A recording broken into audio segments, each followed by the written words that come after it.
Today I am here in Krakow, Poland, exploring some of the worst locations in the city. Behind me is one of the darkest places the city has to offer, and it's open for tourists to come and explore. Oh my God. This is all Hebrew writing. We're walking on a graveyard right now. Man, there's like a weird feeling in the back of my neck. But before we do anything else, let's roll the intro. Ugh.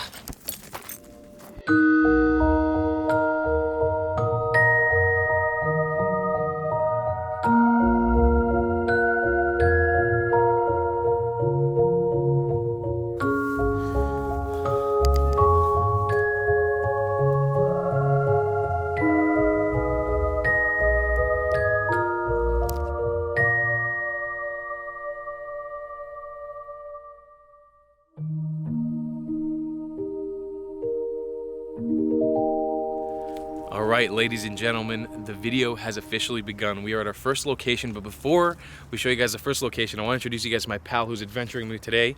This is Mr. Steve Yalo. We're actually doing an epic Euro trip across Europe together. So please make sure that you go follow his channel. Are you excited to see some abandoned stuff here today? I'm really excited. I love abandoned things, so let's get it started. Krakow is full of history, lots and lots of history. And behind me is a building that I don't 100% know how to pronounce the name of as of right now.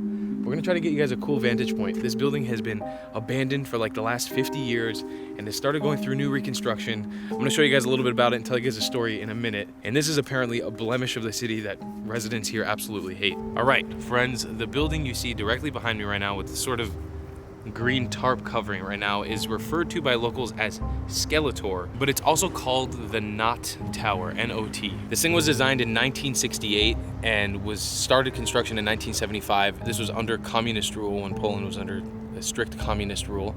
It's a 22-story building and right now is the second tallest building in Krakow.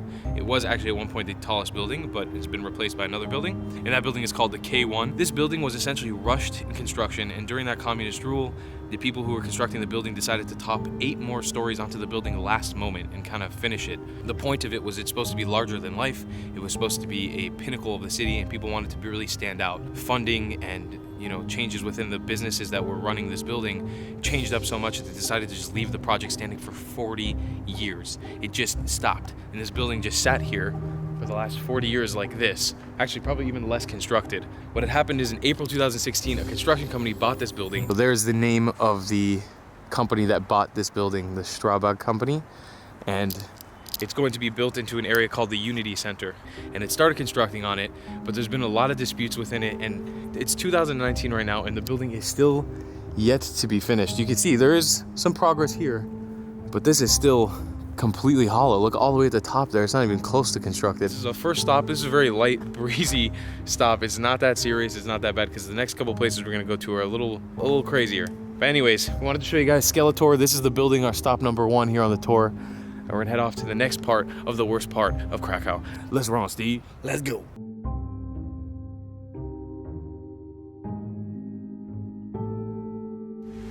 There goes our Uber driver. That was kind of a crazy ride. He drove like an animal. Some Polish drivers here are pretty speedy. All right, so the area we're trying to get to right now is called Fort Benedict. Google Maps says it's right around the corner there, but from what I've read on the internet, apparently some really shady characters hang out here. So we're during the day right now. It's bright. Lights out. Probably not going to be anything too crazy going on, but we are going to be a little weary with our devices. This is interesting. Look at that. It's like a giant forest back there. Got a very old style playground here. Look at these swings. Everything around here is a little eerie. We also have these really old looking houses with this weird wall going around here. It looks like that might be something, part of it. All right, so I'm gonna watch what I say because YouTube might demonetize this video, but I just found out what these walls are because of a plaque. These walls are here from remnants of a certain period of time in Polish history. If you look into Polish history, this is what this wall was. It was when a certain group of people was segregated off, and these are the remnants of that wall, and it's put into memory of those people. I also might be a particular person from that group of people. Keep in mind what that wall is. I think we're gonna have to circle all the way around. And oh, maybe we can go right through there.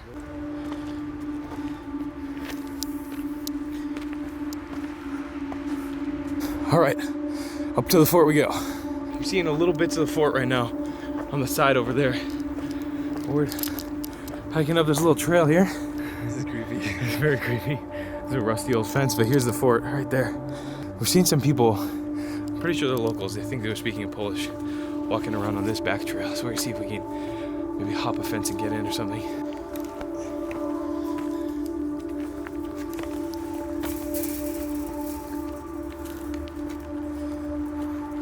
Enter the fort. And there we go. So keep in mind, guys, I'm gonna make this note right now. Steve and I are trained professionals. We travel the world for a living. We do things like this frequently. Don't come here. I'm just gonna put that out there. I'm showing you guys this for your viewing pleasure, but this place has been off limits for years now. Tourists are not supposed to come here. We're giving you guys this as an educational thing. We may believe there's no poison ivy in Poland. All right, we're in. So it's all overgrown here. It's so cool. All right, so Fort Benedict, what was its purpose? Why is it here? So there were 3 fortresses built here in this area to protect the river that cuts through Krakow. They were built during the 19th century. Fort Benedict is actually the only one left standing.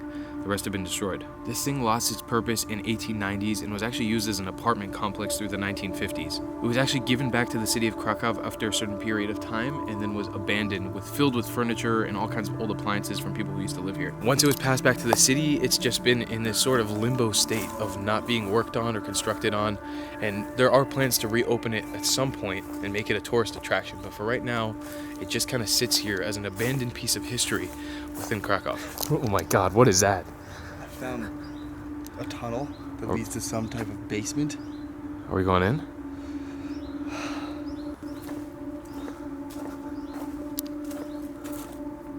Oh, jeez. Oh no, look at that. It looks like a dead end. What do you guys say? Should we go in there or not?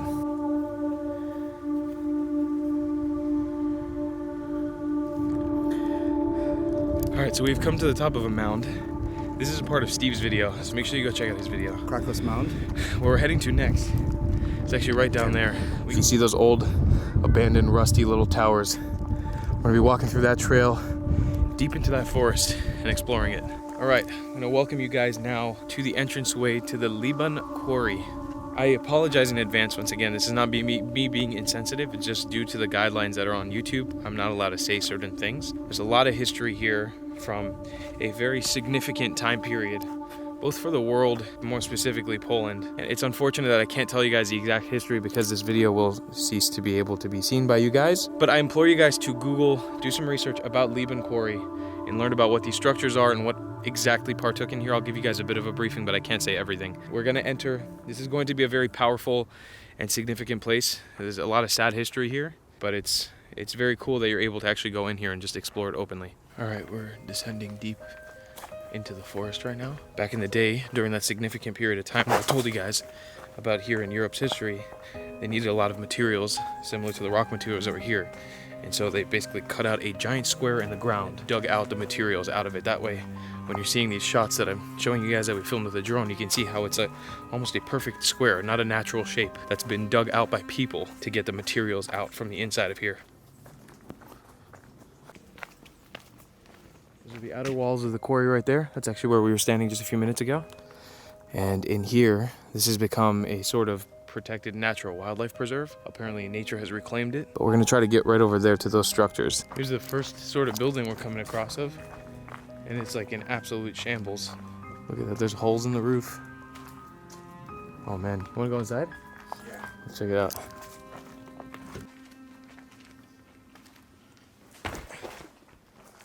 Whoa. Dude. This is crazy. Ooh. Dude, Whoa. that's wobbly and rusty. That's crazy. The fork in the road, I don't know where to go. We got left or right? All right, here we go.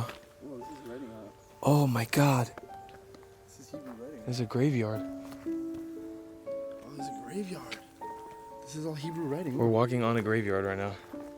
These are all written in Hebrew. This is insane. This is so crazy. The path is a graveyard. It's a bunch of Jewish gravestones, and that's the path. I don't know how I feel about walking on people's graves. That's crazy. How do you feel being in here, Steve? This is really dark. It's really, Yeah. it's like emotional. You know, it's not just a regular quarry. This is really deep significance in the history of this area. So it's pretty weird being here, not gonna lie. It's a little uneasy. It's also super quiet and overgrown. I'm going through this little plant area right here to get to this. Yep, there it is. Oh man, this is freaking crazy. So these are the main towers of the quarry. This is what signifies the actual quarry area. Man, there's like a weird feeling in the back of my neck. This is like cobwebs everywhere. Everything's overgrown. It's just nuts. I don't know if you noticed, but around the perimeter there are these fence poles, and it looks like there were electric fences in place. I don't know what they were used for, maybe to keep people out, maybe to keep people in. Pretty crazy. All right, so this place might look familiar to some of you because it was actually the set of a movie that is very, very powerful, and is one of the first movies I ever remember seeing and actually crying at. It's something that a Jewish person like me grows up kind of seeing, and it's because this place was actually the set location for Schindler's List. But I thought it was important to note, so you guys know. I don't want to leave you guys hanging with this because I was misinformed. These are actually not real gravestones, which is good to know that you don't walk on gravestones. That wouldn't have been a good thing. These are actually still set pieces from the movie that were left here. Most of the set was cleaned up, but the gravestones were actually left here. So these are not real gravestones. I don't know much about how a quarry works, to be honest with you guys, but this looks like a sort of processing plant. The ladder to get to the top has been stripped away. I'm pretty positive for safety reasons, so people don't climb it. But this looks like whatever building it was the one used to process the rocks or materials that were coming down.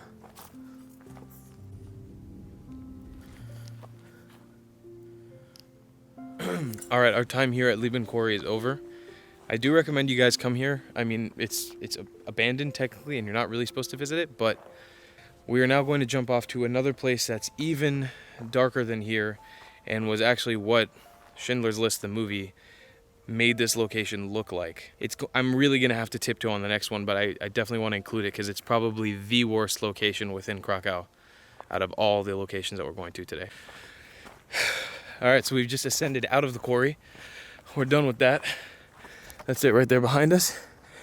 We are now following this trail because this trail is actually going to take us all the way to the single worst location in all of Krakow.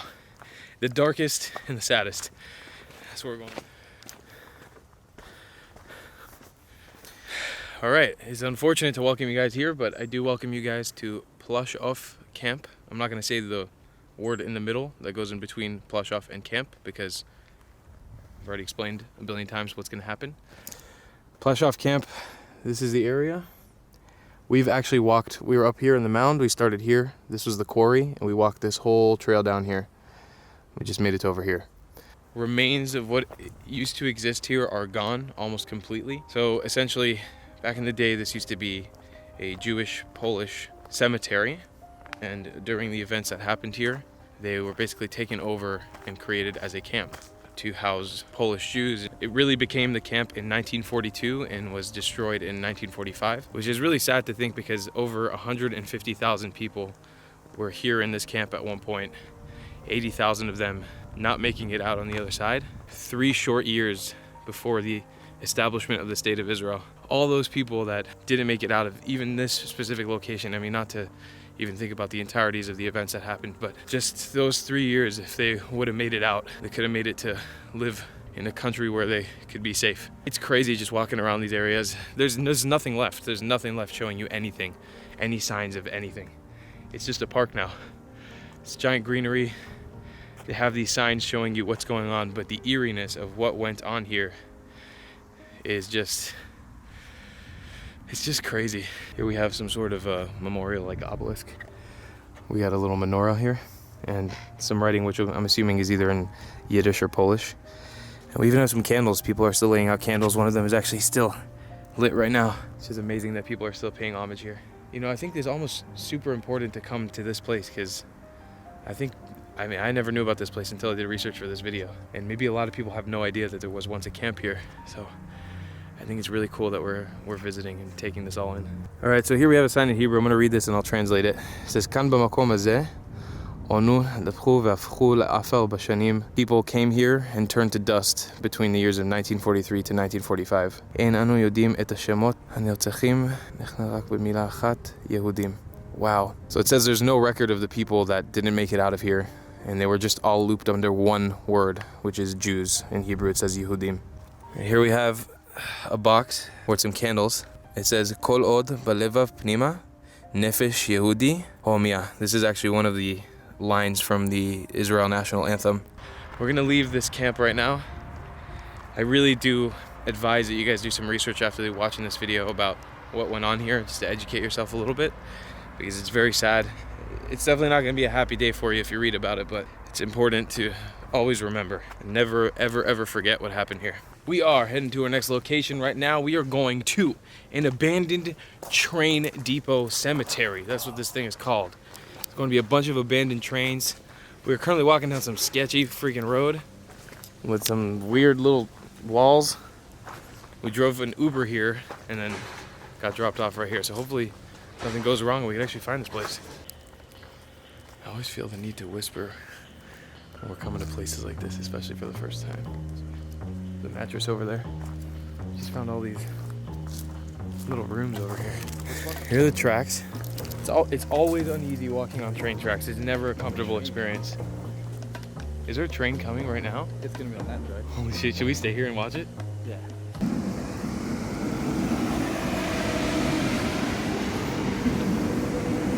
All right, that was about the lamest thing ever. All right, here's a little train house. I don't want to hang out here too long. I don't like that. It looks like that might be the little house that helped people on the train track or something. I don't know. Oh, here we go. Whoa, these trains are really old. Here we go. Oh my goodness, there they are. That is so cool. It's like an old style. Oh my goodness, that's so freaking cool. This is the one with the whole jugga.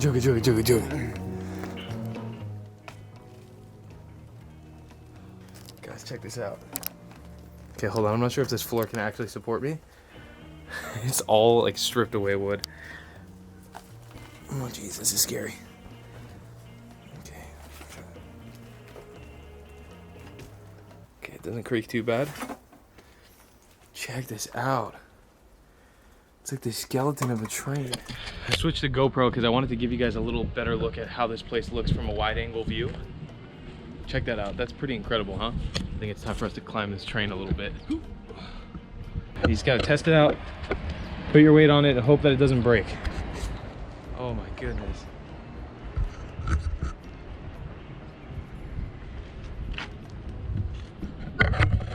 Ooh. I think this was for coal. All right, so that's what the top of this train was. Probably a coal bed right here. For coal, and it'll go through there, and it would chugga and power the train. I'm gonna toss the GoPro down.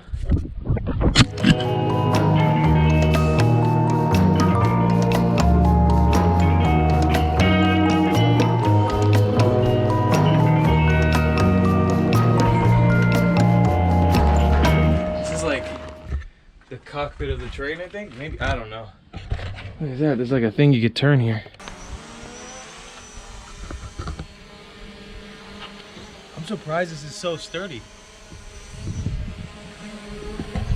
All right, so we've come to the end of the train depot right now. We found, I think this is probably the core of where all the trains were stored, maybe the different heads. And then the train would be put on here, and then this thing would be twisted around to go to each track so it could continue on its way. Hey, there's another abandoned train right there. Guys, check it out. I found half a car. It's a car, but only half of it. How cool is that? All right, my vegetable friends, we are back at Hostel 1 here in Krakow. I wanted to mention that Hostel 1 has made this video possible by allowing us to stay in this beautiful room here in Krakow. If you want, guys, a little tour of this Hostel 1 Momo town, take a look at yesterday's video that I made exploring Poland, exploring Krakow here in Poland. If you guys want to come and stay with Hostel 1, use our discount code below, YALOCLATT, and get yourself some money off on your next stay. And that's going to be our whole video here in Krakow. I want to teach you guys a Polish word of the day today, and that's going to be knapka. which means sandwich in Polish. Not relevant to this video, but that's the only word I learned besides dziękuję. All right, we'll see you guys in the next one. Make sure you subscribe to Steve's channel down below in the description, and if you want to support this channel, book a hostel one-night stay and use what code? YALOCLATT. That's YALOCLATT. One more time. YALOCLATT. See you at Hostel 1. Love you a long time. Goodbye, Clats.